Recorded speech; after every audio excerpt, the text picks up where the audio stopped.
inside, I was successfully exhausted. I was running, constantly pursuing, chasing. And for a long time, I thought that was just leadership. But one day, I was sitting in a monthly business meeting, and I was watching a CEO who I'll call Michael. And Michael was someone to be admired. If you read about him, if you heard about him, he was someone that you wanted to aspire to be. But this day, in this business review meeting, he berated the vice president. He insulted him. He ridiculed him. And he seemed to take pleasure in doing this. Now, this wasn't particularly uncharacteristic for Michael, but that day it really crystallized for me. And I thought, does he think this is working? He might get the desired deliverables that he was asking for, but everybody in that room was silently recalibrating how much of themselves would show up tomorrow, how much they would trust him. Because the cost of leadership isn't just measured in outcomes, it's measured in impact.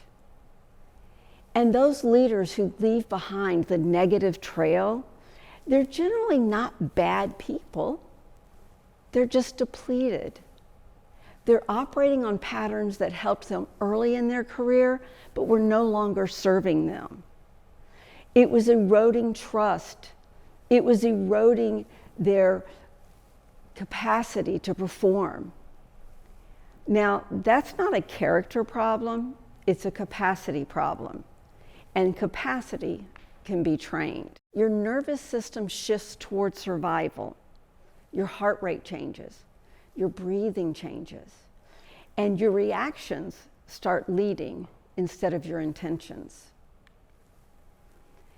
And this is why telling yourself to calm down does not work. You cannot think yourself calm. And that's not a weakness, that's anatomy. Maybe you paused when you should have spoken up. Maybe you were reacting when you should have just paused. Or maybe that decision you made was not the best one. As you think about that, don't think about what you said or didn't say. Think about what your body felt like.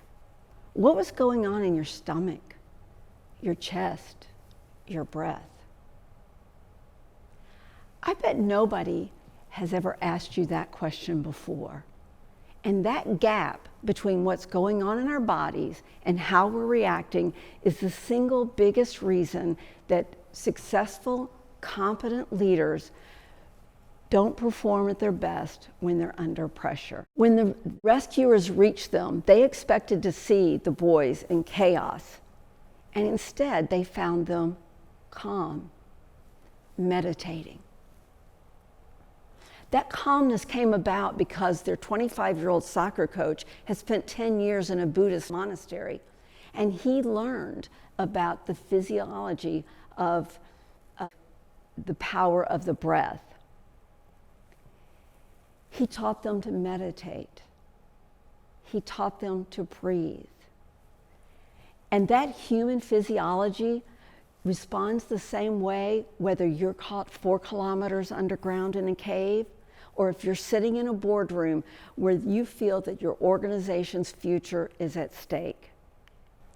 I've worked with senior leaders, CEOs, military generals who could not access that calmness, and yet a 25-year-old coach did it 4 kilometers underground.